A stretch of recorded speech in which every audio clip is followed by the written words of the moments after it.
Salam sehat tanpa obat. Bersama kami calon guru penggerak Angkatan 7 Provinsi Kalimantan Barat. Kami akan berkolaborasi dalam ruang kolaborasi modul 2.1 menganalisis skenario pembelajaran berdiferensiasi. Skenario pembelajaran yang kami analisis adalah situasi 5 jenjang SMK.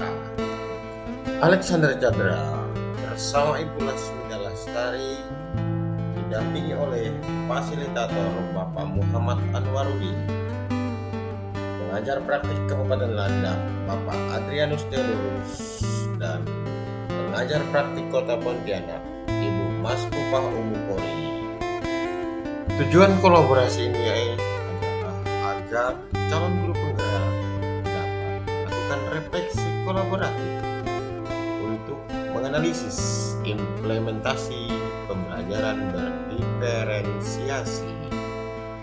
Pengertian pembelajaran berdiferensiasi. Pembelajaran berdiferensiasi adalah usaha guru untuk menyesuaikan proses pembelajaran di kelas untuk memenuhi kebutuhan belajar individu murid.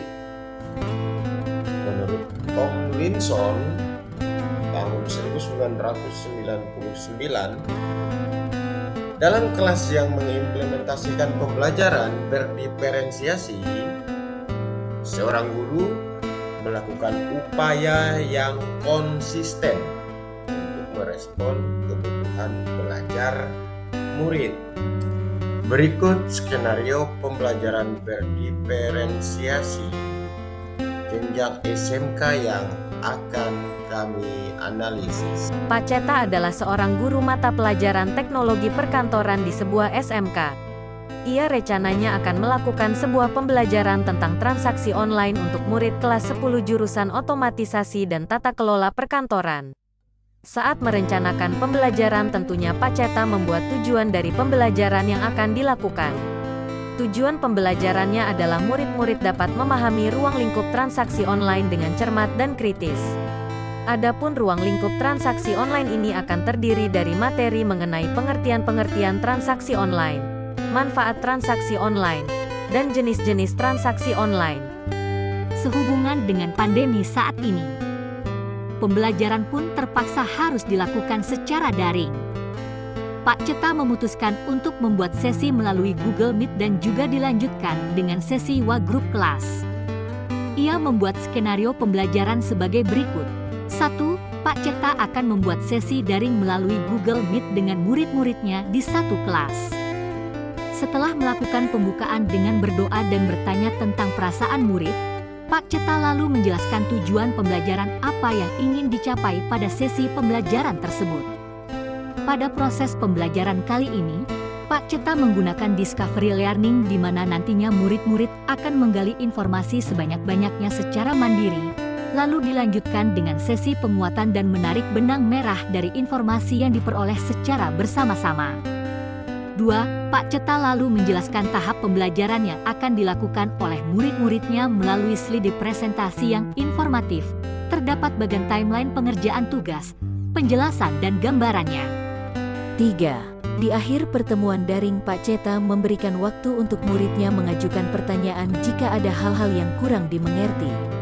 Setelah itu, ia juga mempersilahkan muridnya untuk menghubungi via WA kelas jikalau ada kebingungan saat menggali informasi secara mandiri di rumah. Tak lupa ia memberikan semangat. 4.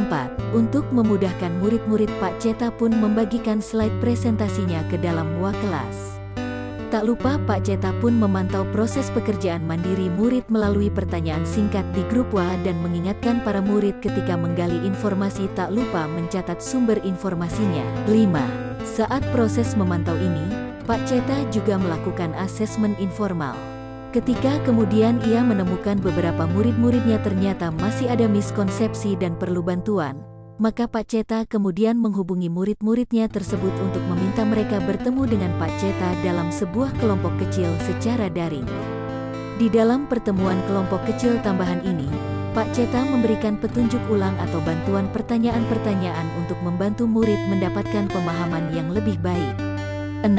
Setelah selesai dengan tugas mandirinya, para murid pun kembali bertemu Pak Ceta di sesi pembelajaran daring selanjutnya. Demikian paparan skenario dan strategi pembelajaran berdiferensiasi yang akan dianalisis.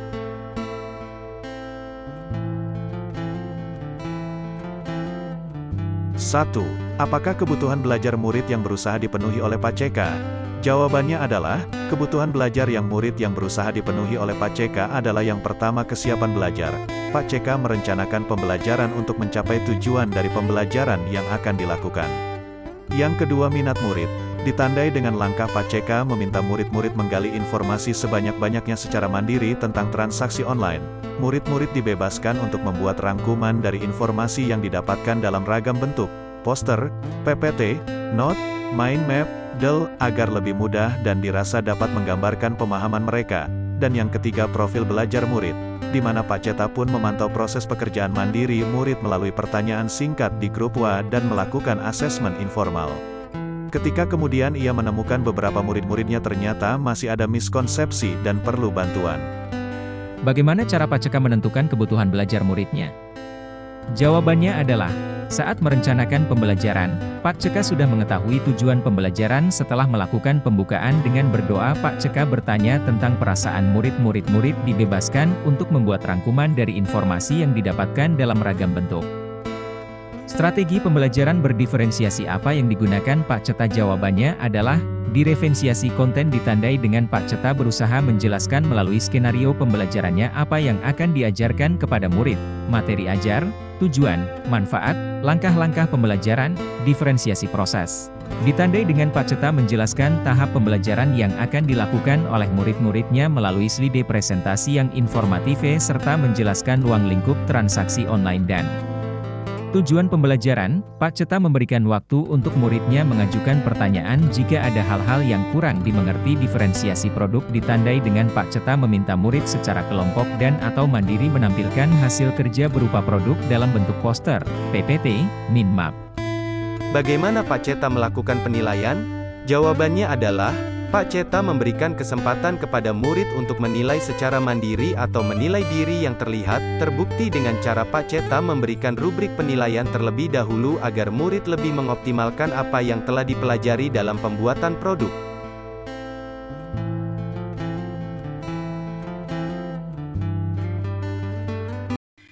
Berdasarkan hasil analisis dan diskusi yang telah kami lakukan, maka kami simpulkan bahwa skenario pembelajaran yang dibuat Pak Ceta menerapkan strategi pembelajaran berdiferensiasi konten, berdiferensiasi proses, dan berdiferensiasi produk.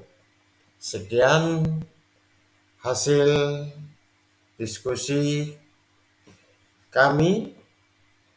Semoga dapat memberikan sedikit penjelasan tentang pembelajaran berdiferensiasi. Salam sehat, tetap semangat untuk tetap menjadi orang yang bermanfaat.